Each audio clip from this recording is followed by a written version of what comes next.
E aí, pessoal, beleza? Estamos aqui com mais um MDcast. E esse MDcast, ele vai ser engraçado? Não, vai ser a risada do maluco, mano. E esse sim, nós vamos falar hoje do Coringa. O Coringa estreou nos cinemas agora em outubro. A gente vai falar do Coringa, tá? Não vamos entrar em detalhes, quem foi o diretor, quem foi o roteiro, não. Isso O que a gente achou do filme? Exatamente, vai ser uma opinião limpa aí, tá? Não somos críticos, não somos nada. Exatamente. O que a gente conhece dos quadrinhos e o que a gente achou do filme. E hoje eu chamei para essa conversa, cara, o Thiago. E aí, pessoal, eu me chamo Thiago Bastos, seja muito bem-vindo à Piada Mortal. E o Emílio. E aí? Cara, ele ri, é o homem que ri. É o homem que ri. Será? É o Emílio, né? Eu sou. Pois é. Vou chorar. Não vou falar nada. Eu sou Ulisses e eu não conheci o outro mundo por querer. MDcast.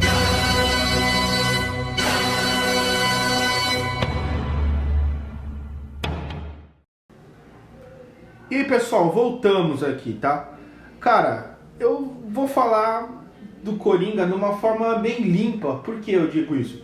Porque eu não assisti trailer do filme, eu assisti o primeiro trailer, vai pra não falar. Eu não assisti react, eu não assisti análise de ninguém falando do Coringa, eu não assisti nada sobre isso. Nada vezes nada, por isso eu vou só na minha, né? Caras, Coringa, cara, é um filme que primeiro, ele te causa sensações contraditórias, né? No caso, você se identifica com a história do palhaço, você se identifica, mas ele te traz um incômodo muito grande o tempo inteiro. O tempo inteiro ele te traz um incômodo muito grande, cara. Mas pra falar a verdade, eu me sentia incomodado quando eu via o Arthur, o Coringa, tentando segurar aquela doideira, aquela loucura dele, fazendo uso de remédios controlados, indo falar com a assistente social / psicóloga, que ao meu ver estava fazendo o trabalho dela ali, mas ao mesmo tempo ela estava cagando porque era mais um. E ele estava tentando se moldar à sociedade, né? O filme ele essa parte, por exemplo, só para começar, né? Essa parte ela me trouxe um incômodo muito grande. E para falar a verdade, esse incômodo ele só foi diminuindo quando o Coringa se mostrou totalmente xarope como ele é de fato. Então ali o meu incômodo passou um pouco, porque é o Coringa que a gente conhecia. Agora, tem umas coisas nesse filme, cara, que elas são umas sacadas que eu achei legal. Logo de cara, no começo ali, saca? O noticiário falando da crescente falta de emprego, da violência, Da epidemia de ratos, né? Isso foi o que me chamou a atenção, para ser sincero, porque eu entendi que, no contexto geral, normalmente quando uma metrópole ela tá apodrecendo, o primeiro passo, a primeira amostra que isso está acontecendo é a epidemia. São ratos. Não só, né? Como tava largado por você ver isso daí, o descaso pelo lixo na rua. Então, exatamente. Então, a primeira amostra de que isso está acontecendo, mas isso eu estou falando uma metáfora, de você pegar, se você pegar a história das grandes cidades e das construções das grandes cidades pelo mundo, você vai ver que quando a cidade ela começa a apodrecer, você vê Londres, você vê a Índia, então você vai vê ali que quando essa cidade ela começa a ter esses problemas urbanos, a primeira coisa é a epidemia de rato. Sim. Então isso foi uma coisa enfatizada, os ratos gigantes, né, que eles falam lá. Isso é uma coisa que me deixou bastante apreensivo nesse filme. Bom, nesse caso, em ver o filme, dá pra entender que o Arthur absorveu toda aquela podridão que Gotham se encontrava, né? E ele é como se ele estava sendo uma esponja, porque dava pra ver que era uma boa pessoa, né? Era uma boa pessoa. Você tentava ser, né? Isso, tentava fazer algo para não incomodar ninguém, tentava viver a vida dele, e ele sempre tinha, todo momento, alguém provando o contrário para ele. Era a mãe falando do Thomas Wayne, era a cidade sempre colocando ele em situação difícil, ele apanhava de um lado, apanhava do outro, ele sofria uma sacanagem de um amigo de trabalho. Então, a todo tempo ele estava sendo induzido, né, a ser como Gotham é.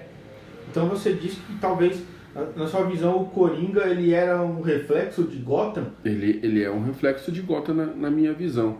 Ele eu vejo nos quadrinhos ele fala que muitas vezes ele é o espírito de Gotham, ele entende como é aquilo. E eu acho que nesse filme ele explica bastante. Ele fala muito na frase, né? Eu tô maluco, o mundo tá ficando louco. De fato. Você vê lá, logo depois que ele toma aquela sova dos moleques, você vê que ele aparece tentando abrir o sapato e ele tá todo retorcido. Ele tem uma aparência bizarra, uma aparência, sei lá, quase demoníaca. Sabe, de costas, assim, com o osso da omoplata saltado, o ombro e tudo mais. Acho que consigo fazer um link, isso aí que o Thiago tá falando, dele ser o reflexo de Gotham. Porque Gotham estava toda retorcida, toda feia, toda, sabe, quebrada. Sim. E toda uma vez que ele encontrava, muito entre aspas, ali naqueles momentos de lucidez, que ele se entendia feliz, ele começava a fazer alguns movimentos, alguns passos, tanto quanto artístico, e eu acho que ele entender essa escuridão de Gotham é dançar de acordo com a música. Eu acho que é muito em cima disso, porque realmente ele foi abduzido por Gotham. Eu acho que isso é uma palavra boa para colocar.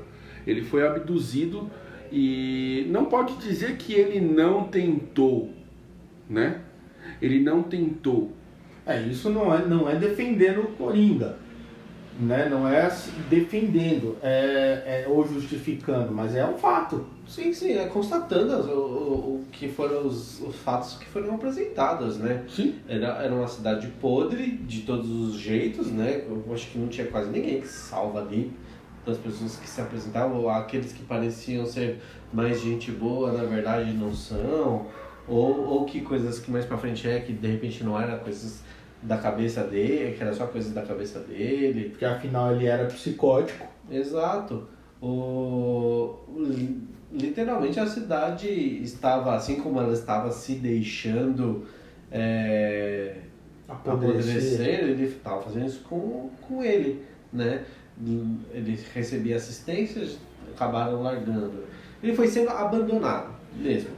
Ele até fala isso, né? Que ele não era visto, ele era invisível, né? Exato. Esse é um grande problema de Metrópolis, é um grande problema da sociedade em geral, porque eu vejo que o Coringa ele é um tapão mesmo, tá bom? Ele é um tapão mesmo no quesito de você virar a cara para os problemas que estão acontecendo. Sim. Eu acho que é muito comum se você olhar pela... Ele pega os problemas reais, mas você olhar assim e fala, a pessoa que está tendo necessidade, a gente pega e não dá assistência para ela direito. É o que de fato acontece. De fato. Lá é uma visão mais exagerada, quase cartunesca do que é o mundo real, mas são fatos. está exagerado, mas são coisas que de fato acontecem. Eu fico pensando, Emílio, sabe? O quanto ela é exagerada. Então, exagerado da forma como se apresenta. Tipo assim, você vê, parece que todo mundo realmente só quer sacanear. E não é. O mundo real a gente sabe que não é assim.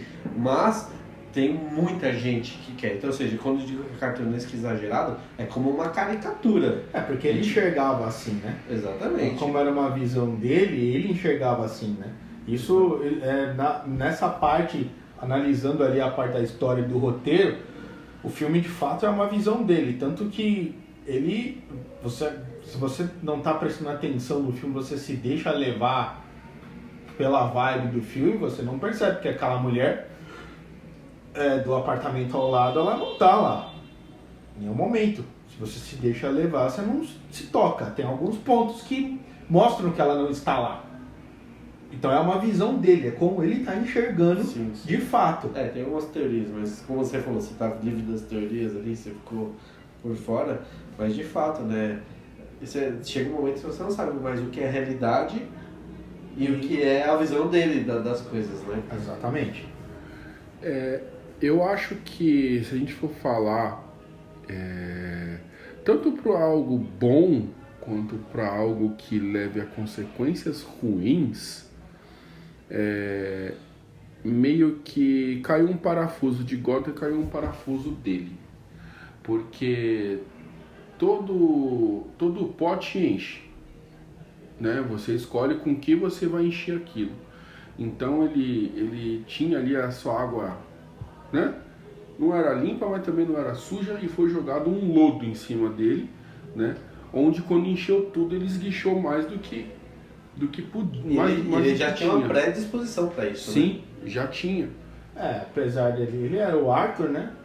E ele não era o Coringa ainda.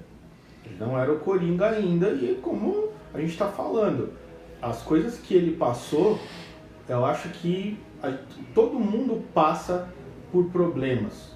Todos. Isso é uma coisa que ali mostra bem acentuado, tá?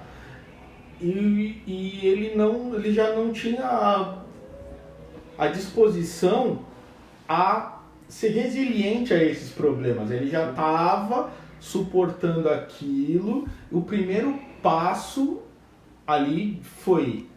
A gente é apresentado a surra que ele tomou por conta da placa. Roubaram a placa, ele apanhou da placa. Você vê que não eram adultos, eram moleques. Exatamente, eram seja, moleques. São crianças ou jovens já super violentos. Exatamente, já com essa parte negra por dentro. E ali esses garotos fizeram isso com ele. E ele foi repreendido por isso. Sim, exatamente. A todo momento o filme mostra que foi tirando... Ele tinha certos não é muros que eu ia falar. Eu acho que dá pra usar. Sim, ele tinha certos bloqueios assim, para não deixar vazar essa loucura dele. Isso, exato. E o filme foi tirando, né? O roteiro foi tirando. Então, assim, a construção de personagem, que eu acho que o que pode se dizer desse filme, né? Que é a base do desenvolvimento desse personagem, que foi magistralmente, na minha opinião, tá? Magistralmente desenvolvido, né? Trabalha muito nisso, o quanto que situações que vão ficando pior e pior e pior, e já com uma predisposição que você tem, pode te deixar perder todos os freios. Ele perdeu os freios. Isso. Entendeu? A todo momento ele tinha alguma coisa que freava ele, né? E ele, você via que ele tinha raiva. Numa hora que no trailer aparece que ele parece que tá pisando em alguém, na verdade ele tá pisando num lixo ali, ou seja, ele tava querendo extravasar essa raiva dele, e depois ele tinha assistente social, que pouco se importava com ele, de fato. Mas estava lá. E estava lá, e tinha os remédios, ou seja, tudo aquilo que controlava ele, a mãe, todas as ideias, que ele falou, ele tinha um sonho, o emprego, então foi tudo sendo tirado. Eu falei, mas já não tem mais nada, mano. Então é isso aí. Entendeu? Tô sendo só apanhando, só isso aqui. Então assim, como eu disse, não dá pra defender. dá para entender o que aquilo... Exatamente, você compreende qual foi o gatilho, e a gente já tá dizendo, já é uma pessoa doente que ela estava tentando. Exato. Ele tinha consciência disso. Sim. O cartãozinho que ele tem, isso é uma coisa muito legal. Essa doença dele, né? Exatamente, porque Não que a doença seja legal, mas explica o porquê o Coringa ri o tempo todo. Ali, né? Isso, ali, mas ali foi uma explicação para o que não tinha, para uma pessoa doida, entendeu? Você via em quadrinhos, em séries animadas e tudo mais. Não é mais vilanesco a risada. Exatamente. Não tem normalmente a risada dessas coisas de deboche ou de desprezo. É uma característica vilanesca. Ali não, de fato é uma condição que ele tem, que ele... Ele não tem como controlar. Exato. E ele fez aqueles cartõezinhos para explicar, olha, eu tô rindo assim por conta disso. Por conta disso. E essa risada descontrolada quando ele tá nervoso, Sim. foi o gatilho. Sim. Porque foi naquele momento que os caras lá no metrô, no trem, tava destruindo com a mulher, cagando em cima da mulher, porque eram homens, eram garotos, né? Jovens rapazes, respeitáveis pela Gotham. sociedade, porque trabalhavam nas indústrias Wayne. Exatamente. Estavam ali a ponto de fazer o que com aquela mulher? Né? Vai saber fazer o que com aquela mulher? Exato. E ali ele disparou a rir porque estava nervoso. Sim, sim. Não estava nervoso. E foi aonde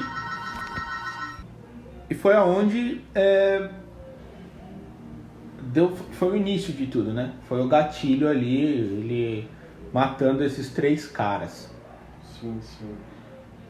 E uma coisa que eu achei interessante é que o filme, a gente conhece o Thomas Wayne como uma pessoa justa, como uma pessoa que ela é uma pessoa boa, é uma pessoa que salvava em Gotham, vamos chamar assim. Ali no filme eu não sei se eu consigo compreender assim. Fica meio ambíguo, né, na verdade. Você não tem certeza. Assim, tem muita gente que tá falando que ele é um cuzão, né, ele de fato não era um... Eu não sei se era isso. Ele tinha uma visão, de fato, como muito... uma visão caricata, né, do rico, que não liga para os pobres, e ele estava se candidatando à prefeitura de Gotham, e a gente tem uma visão caricata, né, que a gente tem, de fato, da política em si, que as pessoas não estão nem aí Os menos favorecidos. Os menos favorecidos, mas eu não tenho certeza se ele foi assim. Como eu disse, era uma visão do próprio Coringa, né? Eu enxergo de uma maneira, não sei se é complementar ou diferente ao que vocês estão dizendo, mas acho que é mais complementar. O que eu vejo? Que mostrou situações da vida de uma pessoa, independente da situação financeira dela, que era ruim, né? A gente vê em quadrinhos e em diversas outras coisas que o Thomas Wayne, ele é uma pessoa, ele era os pais do Bruce, né? O Bruce eles só eram apresentados em lembranças na maioria das vezes, né? Tirando Flashpoint. E você pode ver, até mesmo pela linha do Flashpoint, que ele não é uma doçura em momento nenhum. O Batman é muito mais agradável em personalidade que o Thomas Wayne, né? Então, eu acho que essa questão de mostrar o Thomas como uma pessoa que tem coisas boas e ruins, pessoas que enxergam ele de diversas maneiras, foi apresentado nesse filme também. Eu não estou dizendo que existe uma relação sólida, mas eu estou dizendo que ele é visto como uma pessoa que tem bons feitos e feitos ruins. Ele é normal, né? É isso, ele é normal. Uma pessoa normal. Não é algo estereotipado, né? Como a gente vê muito nas HQs. E no caso do Arthur, o que ele é? Eu acho que ele nunca ligou pelo fato da mãe dele estar atrás do Thomas, até descobrir que ela entendia que ele era filho dele, né? Ela também já apresentava, né, foi diagnosticada esquizofrênica, então ela de fato adotou ele. Bom, isso é uma outra coisa que fica, será que de fato... Porque tudo ali, quando cai na mão de rico, mano, é fácil você forjar tudo isso daí. Mas é isso que entra mais esse pedaço, né? Será que é tudo podre, como estava sendo apresentado pra gente, de fato? Porque se era tudo podre como estava sendo apresentado pra gente, o Thomas Wayne podia muito bem ter realmente forjado aquilo ali e ter colocado ela como doida. Poderia. Sim. E você no filme, você não tem como saber. Exato, né? A única coisa que a gente sabe de fato, que é fato tanto quanto um quanto o outro, é que ela trabalhou na Mansão Wayne. Esse é o fato. Porque, de fato, sua mãe trabalhou aqui, ela não dava muito bem. Então, assim, não dá pra saber qual que é a verdade ali, né? Pode ser que o Coringa, os fatos apresentados sejam verdade, ou se era verdade aquilo que estava sendo apresentado, né? Então, assim, o filme em si, eu acho que o que ele é muito interessante por justamente não deixar claro, não responder de fato. Então, assim, ele é muito interpretativo. Então... sim. Você acaba, de fato, se identificando, por exemplo, a gente está falando do Thomas Wayne aqui, eu não tinha problemas e tudo mais, ali não tinha esse sentimento problemático pelo Thomas Wayne, até eu ver a entrevista dele ali no filme, ele dizendo que ele era o único que poderia salvar aquela cidade. Eu me incomodei com aquilo. Eu vejo muito mais ele falando sobre os rapazes, qual com certeza ele não conhecia, como ele disse, mas ele de olhos fechados apoiou a índole deles, já pensando na questão, na carreira política. Mas eu digo que foi quando eu senti o primeiro incômodo, né? Foi antes dos rapazes isso aí. Os rapazes só veio pra mim pra colocar a cereja em cima. Me incomodou em relação ao que? O Coringa ou Thomas Wayne? Me incomodou justamente isso que o Thiago falou. Ele não conhecia aqueles moleques, com certeza. Como a grande maioria dos donos de empresa, os donos de fato, né? Nem quem gera a empresa, né? São tantos funcionários que, mano, é mais um ali. Só que... É interessante para a carreira política, né? Não só isso, porque não tinha-se fatos, não tinha ninguém para defender o inverso. Por que eles foram mortos? Só foram mortos. Não se sabe que eles estavam abusando de uma garota. Tipo, o único fato que veio a público é que eles foram mortos. Entendeu? Então, isso fomentou a diferença entre rico e pobre ali. Que aí as pessoas menos favorecidas, elas estavam se revoltando, tipo assim, poxa, o pessoal que é rico, a TV mostra como os coitadinhos, e quem se ferra... Tá se estourando aqui, está se estourando no anonimato. Exatamente, então... O Coringa deu essa voz aí, o Arthur deu essa voz. Não, na verdade, foi de maneira indireta, na verdade. Exatamente, né? Pra ele não é isso, ele tava se defendendo de 3 otários, né? Exatamente, né? Então... Isso é bastante curioso, assim, é bem interessante. Né? Na realidade, ali aquela cena, Emílio, ele estava se defendendo dos 3 otários até o segundo cara que ele matou. O segundo ele estava se defendendo. O terceiro já não foi mais pra isso, né? Sim. O último cara foi a lavação de égua. Sim, foi quando você, tipo, imagina assim, você tá sofrendo uma pressão. Imagina quando você pega um refrigerante e chacoalha ele. Se você abre com tudo, o negócio vai explodir, mano, né? Tipo isso. Então, ele tava todo momento sofrendo pressão. Aí e teve a maneira para ele revidar, né? Porque se ele não tivesse aquela arma ali, ele não ia fazer nada, mano. Vai ser difícil. Um resquício realmente forte também que deu para perceber foi quando ele foi mandado embora. Que ele deixou a cena da arma caindo lá na instituição, foi triste. Mas quando ele foi embora, saiu a primeira piadinha no estilo Coringa, né? Que é quando ele sai, ele volta, olha, eu esqueci de bater o ponto, e desmurrou o ponto. Porque né? Literalmente ele já tinha cometido os assassinatos, só que era só pra ele. Então ele ainda tinha alguns freios ali, né? Não, ainda tinha. Ele tinha alguns freios ali. E quando ele deixou a arma cair lá nas crianças com câncer lá e foi mandado embora, né? Aí falou, porra, aí o famoso começou a ligar o foda-se, sabe? Ele disse, né? Não tenho nada a perder, né? Eu já tô perdendo tudo, entendeu? Tipo assim, imagina, tipo, você já tem um sério problema e você começa a perder essas coisas que te mantêm firmes com seus valores, chega uma hora que... E nem são valores tão bem fundados, entendeu? Eles, tipo, são valores assim que eu acho que uma pessoa que bondosa, entre aspas, né, teria. E aí você começa a sempre se ferrar. E você já tem uma condição que te deixa vulnerável a ter ações mais violentas.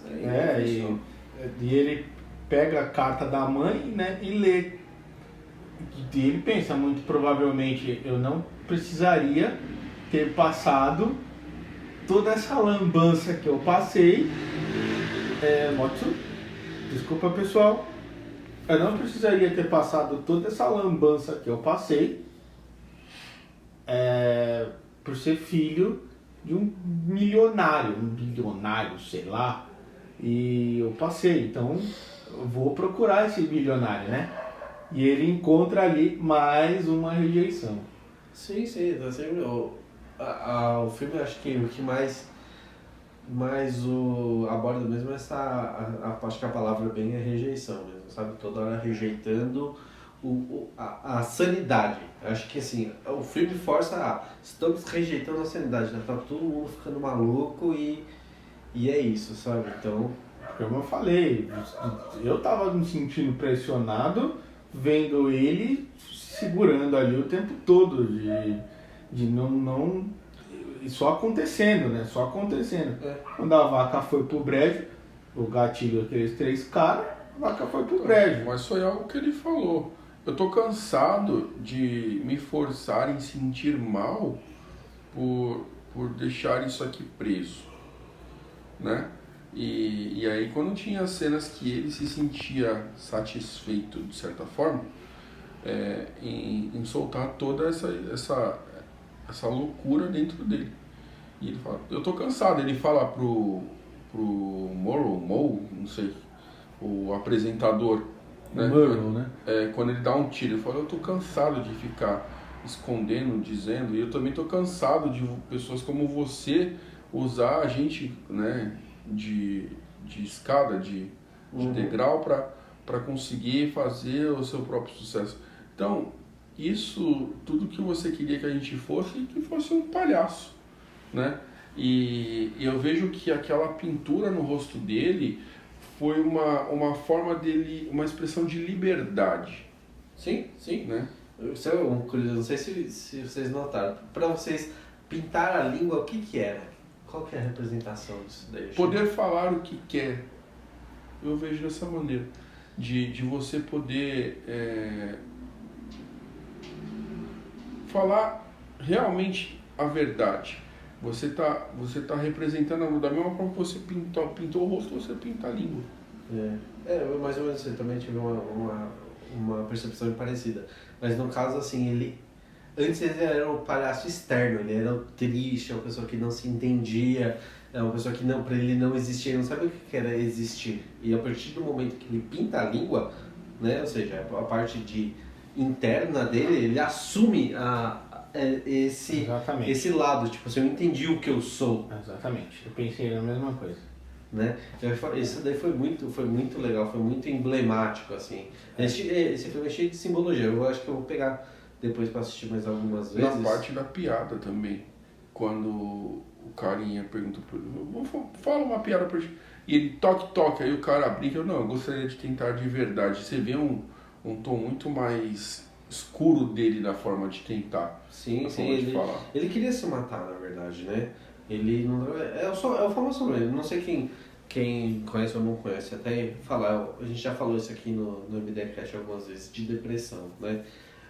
Mano, depressão é um negócio horroroso, né? Você não tem controle dos seus sentimentos. Basicamente, você só sente Você não tem tristeza. colocação, você não se sente colocado em nada. Exato, você é a pura tristeza. É uma tristeza que não vai embora. Ela fica ali. Então, assim, se vocês querem entender o que é o depressão, quem nunca teve, é uma tristeza que não vai embora nunca. E você se sente carregado. Aí, junto com a tristeza, vem a culpa. Que é aí onde as coisas vão ficando pior. Né? A culpa de não estar bem, a culpa de eu deveria estar diferente, né? E ele sim, ele estava querendo encerrar ali, ele estava sentindo muita dor, né? Dor no sentido sentimental, né? Ele fala pra psicóloga, ele fala, não tem um dia na minha vida que eu me lembre de me sentir feliz. Exato. Eu tô cansado de parecer feliz. Exato. A mãe dele chama ele de feliz, né? Já fala assim, você tem que ser... fazer os outros felizes, assim, pô, é a visão bonita de como deve se tratar o mundo. Mas não adianta você querer fazer o externo se você não é o externo, né? Se você não é isso. Algo que me lembrou demais, aqui vocês falando, mas quem mencionou foi o Ulisses, quando a gente saiu do cinema, foi o filme Um Dia de Fúria, né? É muito semelhante a esse filme. Quem não assistiu Um Dia de Fúria, eu acho que deve ter no YouTube, mas deve ter no próprio Netflix ou nos online da vida, uns online que a gente não conhece com nome, mas sempre assiste, né? Mas Um Dia de Fúria é uma referência muito boa a esse filme do Coringa. Traz uma sensação muito parecida quando você assiste, né? E eu acho que valeu a pena mencionar aqui. isso. Tem uma coisa interessante que já mais ali pro final do filme que eu achei ele já tinha se assumido. Uhum. Foi o caos que aquilo ali virou. O centro de Gotham virou um caos. Acho que essa palavra define o Coringa 100%, né? Ele é o caos. Antes de eu falar isso, voltar um pouquinho naquela cena em que ele mata o cara que deu 38 para ele e deixa o anão. Discutindo com a minha mulher, ela pensa, não, mas ele não matou o cara porque o cara foi o único que tratou ele bem. Eu penso que tem isso sim, mas eu também penso que o Coringa, ele é o caos. E ali ele já era o caos. Sim. Então pra ele tanto faz. Eu não vi nenhum motivo. Não tinha sentimento ali. Exatamente. Tanto faz se o cara fez pra ele alguma coisa ou se não fez. Tanto faz. Ali eu vejo que de fato foi um desconto, né? Toma essa. Já que você veio aqui, toma essa. E você vai porque tanto faz. Não só, acho que é uma maneira de mostrar que ele estava no controle. Sim. Tipo sim, assim, isso é uma... Tem o controle tanto da vida quanto da morte. Isso é perfeito, cara. Ótimo. É uma das coisas que eu precisava colocar em ordem na minha cabeça, foi essa cena. Isso é um comportamento característico de psicopatas. Eu decido quem morre, quem vive, porque eu posso, Muito bom, cara. Muito bom colocado, muito bem colocado. Isso foi uma coisa que me chamou muito a atenção. E não foi porque ele sempre me tratou muito bem. Não. Dane-se, entendeu? O Coringa, a gente sabe que ele faz essas coisas. Eu tava conversando com a minha namorada, né, disso, de que ela tá falando, mas não faz sentido, velho. Ele já não tem mais freio, velho. Não tem mais compaixão ali, não tem... Whatever. Então, seguindo pela lógica, é isso aí, tipo, tanto faz, mano. Tipo... E já mais ali, né? Ele não matou por raiva do outro. Não. Como eu falei, ali já não tem. Mas eu senti raiva depois nele lá no apresentador. Sim. Lá eu senti raiva. Ele tava. Na verdade, ele tava. Se você ver assim. quando cada ponto de sanidade que vai fazendo, ele vai matando todos as pessoas que foram lhe tirando a sanidade. Exatamente. Inclusive a própria mãe. Exato. Essa foi a primeira, não? O que a gente achava que era o ponto de sanidade dele, na verdade foi uma mulher que de fato, por mais que tenha... É que a gente não viu a infância dele, a gente sabe de alguns relatos ali que ele sofria abuso, ele amarrou ele, né, no ar-condicionado, né? Exato, então ela era conivente com aquela situação, ela foi conivente para o estado dele que ele estava, mas não se via que ela era má com ele, ela só era omissa nesse caso, né? Só, né? Ela é muito importante, mas ela não... Eu percebo que ali ele foi lá no hospital e ele precisava começar de algum lugar a libertar essa doideira dele. E eu acho que foi ali matando ela. Sim,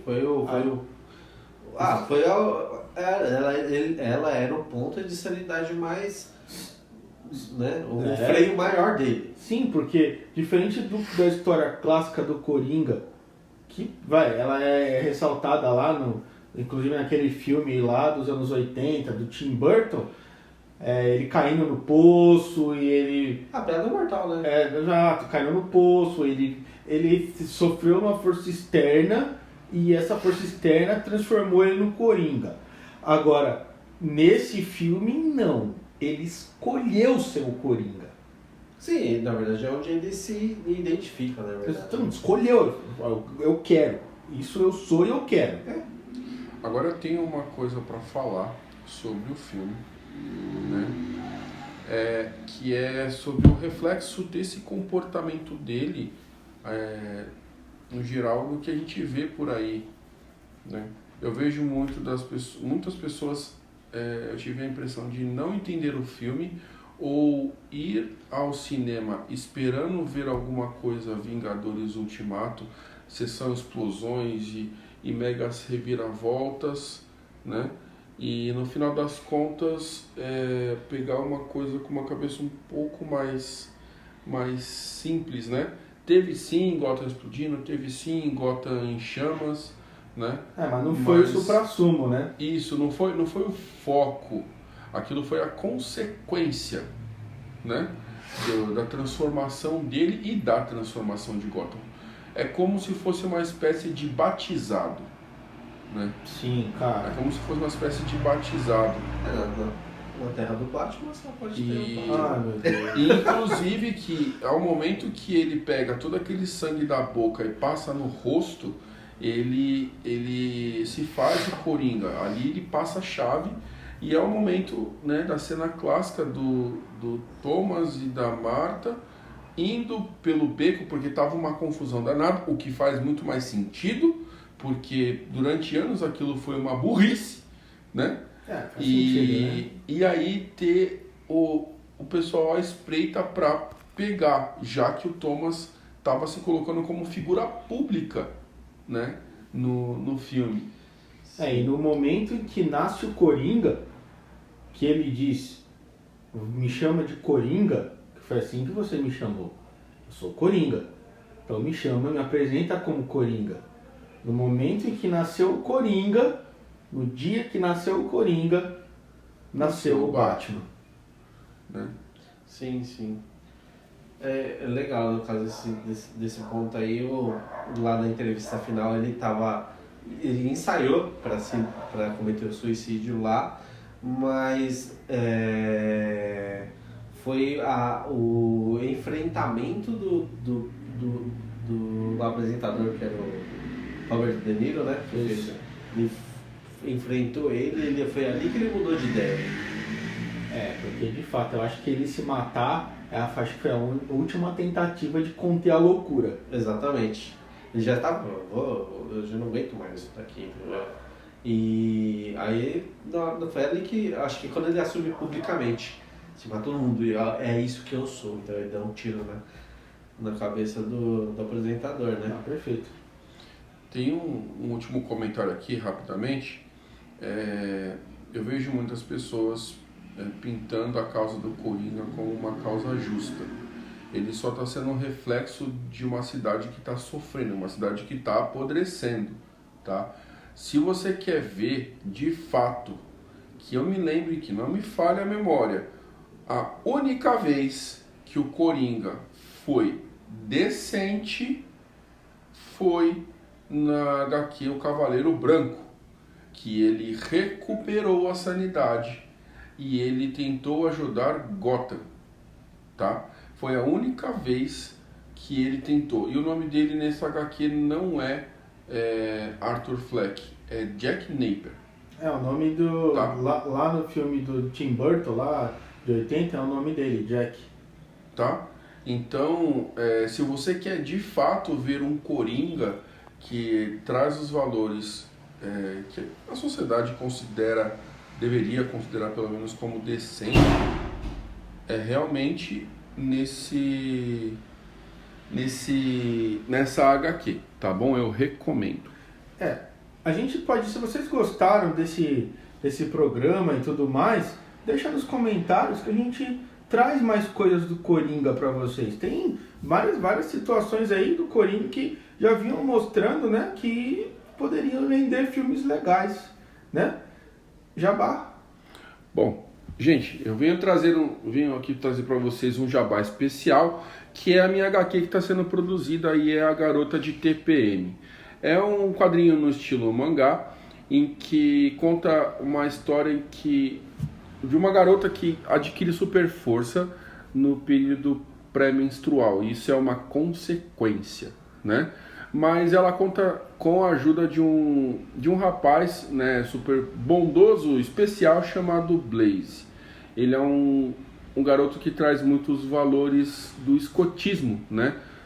Em meio de uma sociedade que está se reconstruindo, pois ficou 15 anos no esquecimento. Ninguém tem memória dos últimos 15 anos, do que aconteceu nos últimos 15 anos.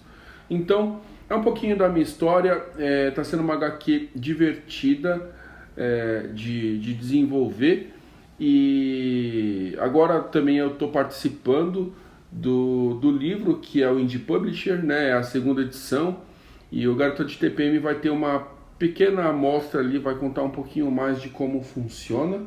O Emílio vai poder falar um pouco mais sobre esse projeto do Indie Publisher. Recado? Então, pessoal, fica o convite, já emendando aqui com o que o Thiago falou. O Indie Publishers vai ser lançado no dia 30 de novembro. E foi mal. Vamos lá. Foi feito no dia... Ó, não foi? Não, vai ser no dia 30 de novembro. Volta para o futuro. Tá? Exatamente, vai ser no dia 30 de novembro de 2019, dentro do evento Draw Party, que já está indo para a sua 8ª edição. Logo chegamos à 10ª edição. 8ª edição. E o livro do Indie Publishers ele foi idealizado como, na própria palavra, né? Publicadores independentes. E desde a sua concepção até a sua confecção, que é pessoas que não tiveram ou não têm uma oportunidade, né, de poder publicar pela sua primeira vez ou publicar seus projetos indies, né, que às vezes muitas vezes poderiam nem ser chegado de conhecimento público, né? Então, assim, a proposta desse livro é isso aí, tá? Bom, e se você está gostando desse podcast, pessoal, não esqueça que ele é um complemento da nossa página de matérias, né? Que é o... Nossa, eu esqueci o nome. News. Desculpa, gente. O MD News, tá? Lá você vai poder ver os trabalhos que a gente desenvolve relacionado a esse tema. O tema de hoje foi o Coringa. E provavelmente vocês vão ver aí a nossa exposição, que é sobre os 80 anos do Batman, tá bom? Então você vai poder acompanhar também sobre algumas curiosidades na página. Então só acessar lá o site da Modelo Design que você vai encontrar rapidamente. Vamos apreciar, porque esse mês foi esse ano, né? Foi muito importante aí com os 80 anos de Batman, seu Bob Kane aí. Pessoal, não esqueça de seguir a gente nas redes sociais, tá? Instagram, Facebook, YouTube e por aí vai. Deixa aqui seu joinha, porque é importante, né? Pra gente fortalecer o canal e continuar trazendo esse conteúdo que dá trabalho de ficar pesquisando as coisas e leva um tempo, né? Pra ser feito, né? Então, deixa um comentário, diga o que vocês querem que a gente fale nos MDcast. De repente vocês têm alguma ideia que a gente não pensou e a gente pode trazer aqui pra vocês. E qual é a sua opinião sobre o filme do Coringa? Se você gostou, se não gostou. deixa aí pra gente. A gente vai ficando por aqui. Eu agradeço ao Thiago. Valeu, gente, muito obrigado e não riam demais. Eu agradeço ao Emílio. E eu sou o Ulisses. Fui!